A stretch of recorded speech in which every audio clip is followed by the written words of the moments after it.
well, it's only breaking even from what the lease is versus what the mortgage payment is. And they're not looking at the fact that, places like Charlotte might grow at 4 to 6% per year. So they're negating that part of it. And sometimes it's just education.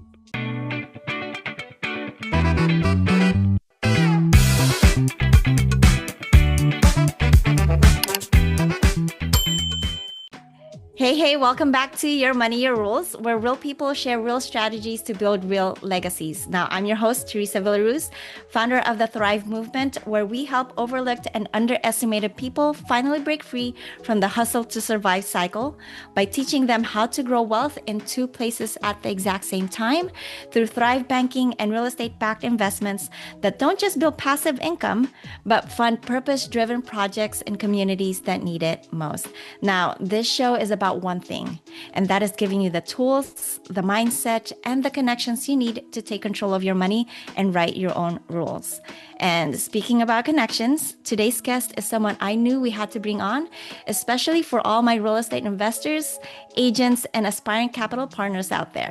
Now, joining me is Chris Farrell, a top-tier mortgage loan officer licensed in 5 states. That's North Carolina, South Carolina, Tennessee, Georgia, and Florida, and known for his transparency and investor savvy knowledge, especially around DSCR loans.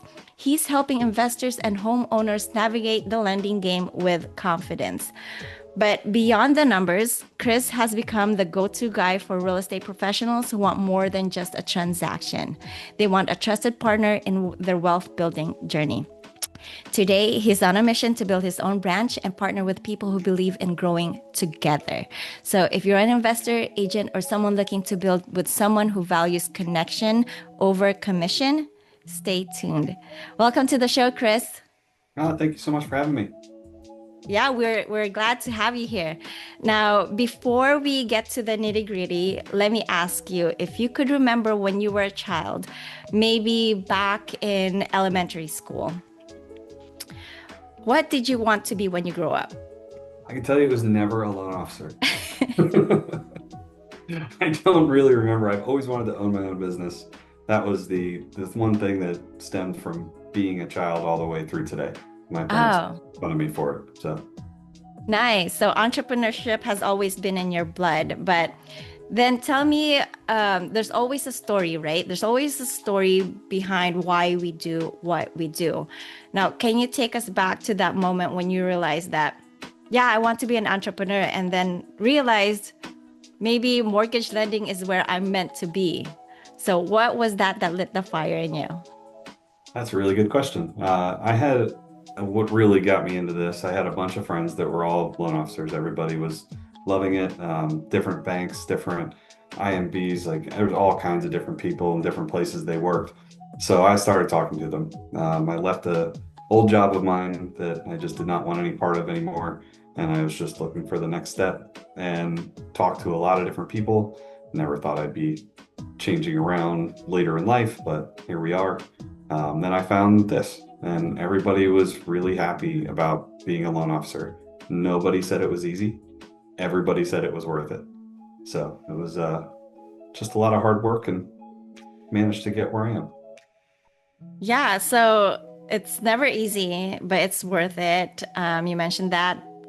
And you're licensed in 5 different states. Obviously, that's not easy, right? So getting licensed and working with people across 5 different states, what have you learned about helping people build wealth across different markets? Are there like any patterns or mistakes that you would recommend they avoid, or maybe unexpected opportunities? Yeah, being able to tell people really the smart places to buy versus not buy, right? I really can't tell you where to buy a house. It's against my licensing. But I can give you the information about a property in, let's say, South Carolina. South Carolina investors pay a much higher tax rate than what a primary residence does. So the primary residence there has a tax exemption that is almost 1/3 of what the investors pay to own homes there. So it's pretty substantial. So yeah, when you're an investor looking for places, where are the closing costs the least, where does it make the most sense, where are the taxes the least, where are your extra write-offs that you're probably not thinking of, And where is the added income, the unrealized income, which a lot of people negate the um, growth and value of a home when they're really analyzing a property. They say, well, it's only breaking even from what the lease is versus what the mortgage payment is. And they're not looking at the fact that, a place like Charlotte might grow at 4 to 6% per year. So they're negating that part of it. And sometimes it's just education.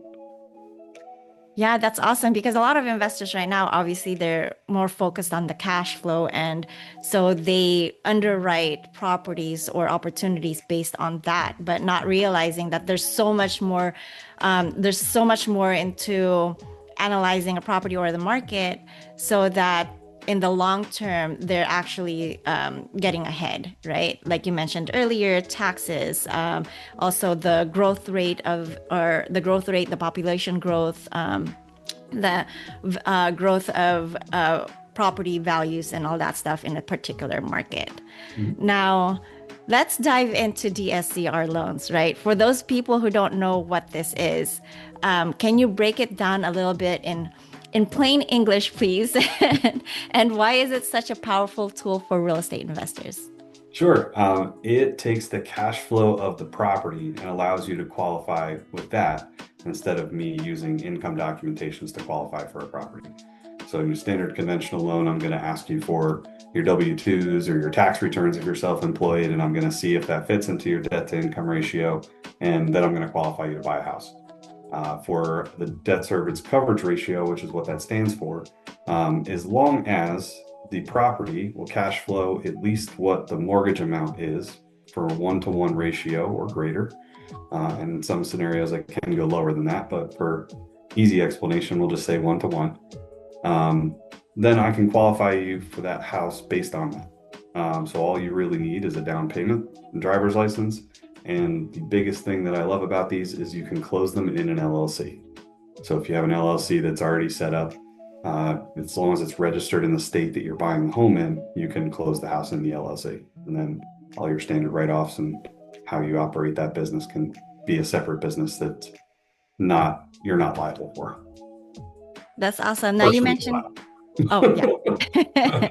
Yeah, you have to like separate those two things, right? Especially if you are going to focus on real estate investing, because obviously there might be some oops in your investment properties that, if you get sued, you want to separate your personal assets from that. Cool. Now you mentioned down payment for DSCR loans. Like, what is the usual recommendation that you would say an investor should have to put as down payment if they're using a DSCR loan? It's going to depend on credit score. It's going to depend on properties. Sometimes it's 15%, sometimes it's 20, sometimes it's 25. And it's also going to depend on the investor. Every investor is a little different. We have people like Onslow Bay, Long Run, Goldman Sachs. There's a long list of people that we can do it through, and everybody has their own guideline. Also with property type, some don't like log homes, others don't like barn dominiums. If it has a condo tel feature, if it, there's a lot of different scenarios where it may or may not work. Nice. Cool. Now, let's talk about the legacy that you're building for a second, right? You mentioned, or we've talked about like your Mount Everest, or your goal is to eventually open up your own branch. So Yes. why does that matter to you, and how do you see that multiplying your impact in the community? It's not just me doing well in the mortgage industry. It's showing other people how to do the same thing that I learned to do. And it wasn't easy. I had other people that I joined that taught me everything. And when I say everything, I mean, you never stop learning, and I never stop asking for help, because this is not an industry where I feel like one person can just know it all. Yeah. Yeah, so it's really about someone has taken you to where you are, was your mentor and stuff like that, and you're kind of like giving back, right? Yep. Helping other people get not only get into the business, but help make sure that they're successful by showing them the ropes. Mhm. Yeah, cool. Now, how are you currently growing your business so that you reach that Mount Everest? What's your strategy? Just establishing a baseline of loan amount per month, making sure everything stays the same, understanding making money versus losing money on loans. Can't make too little. Um, so it just setting my own personal baseline was a big portion of that. When I got to a certain loan amount that made sense, then it was okay. Now, how do I look for other people to bring along with me? Yeah. Yeah. No, what I like about like, from our past conversations, was that you actually build out your strategy beginning of the year because you have like an end of year goal. And once you've or defined your end of year goal, you kind of like do kind of reverse engineer that to make sure that you are hitting numbers on month one, month two, month three, month four, and whatnot. Can you kind of dive in a little bit about like, how you're planning your year so that not only are you hitting your goals, but you're surpassing them? Yeah, usually November. If I'm late, it's December, but I like November. I write a new business plan for the upcoming year. So that business plan usually has a unit goal for me. They love to say families helped or families assisted. I like to hit a certain number at the end of every year, and I like to see that I'm growing year over year. So that's where I start setting that baseline, and then I back into the rest of my numbers. If I hit that, what's my average loan amount going to be? What's my total loan sales going to be for the year? And how am I going to get there? So kind of slowly build all the way back to the basics. Yeah, I love that. Basics, like it's like a house, right? You have to have your basics or your foundation before you can even put the roof on. So, cool. Now, how about one thing that we've talked about in the past was referral partners. And I know many of our listeners are real estate professionals, agents, and lenders themselves. Like, what makes someone a great referral partner in your world, and what do you look for in building a strong two-way relationship? Yeah, I know we talked about this the other day. It's people that I want to do life with. That's what it comes down to. Not everybody fits into the mold of people that I want to work with, and not everybody wants to work with me, and I'm perfectly happy with that. So it's the people that just kind of fit into the way I do life and what I like to do. I want to be able to go out and, have dinner with these people or have them over to my house or do whatever it might be because they're the ones I'm going to spend a lot of time around for the next long period of time. Hopefully. Yeah, yeah, no, absolutely. Especially because, it's like every successful person, what they'll tell you is that it's all built from relationships, right? And you can't, obviously, you can't work with someone who you don't connect with or don't have the same mindset as you or don't have the same goals as you. Not necessarily like, let's build like this goal or reach this goal, but more of like, people who you can relate to, right? Or relate with in terms of what they're looking for in their life, their purpose, and all that stuff. Absolutely. Yeah, Yeah. everything's got to be aligned. Yeah. It's all in alignment with your assignment. Now, Chris, if someone's listening today, right, and they want to connect with you, whether that's to, you know, um, join your program, eventually be a loan officer in the business that you're building, or maybe just being a referral partner, and they want to connect with you, tell us where's the best place to find you. If you Google search Chris Farrell Fairway, you'll find me. um, Either that or Chris Farrell at home.com. It's pretty easy to get a hold of me.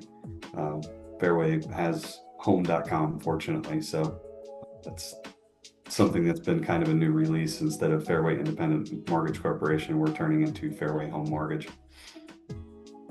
Nice. And I'm assuming that you're also on social media? Social media, again, Chris Farrell has my NMLS number. It's really, really hard to miss me. Yeah. I think Cool. it shows up on LinkedIn, shows up on Facebook, Instagram, Google, my business page. I got a few different outlets out there. Gotcha. Gotcha. All right. So, last thing, true to your money, your rules fashion. We want every episode to be actionable, right? Because knowledge isn't power, applied knowledge is.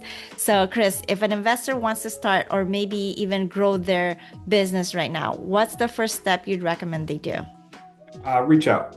That's the simple thing. I say it to people all the time, and for some reason, they feel like they're bothering me or they're bothering another friend that might be a loan officer. If it's not me and it's somebody else, reach out, ask the loan officer how to do it, how to get there, what you need to do. We have all kinds of aids for these things, how to calculate rental income, how to use AirDNA to make a DSCR loan work, because you can actually use short-term rental income for the purchase of one of these. It's not just long-term income. So reach out and ask questions. What's it going to cost me? How do I get started? I'm interested in this kind of a property. What are the ways that I can go out and buy it? And we'll give you every different option that's out there.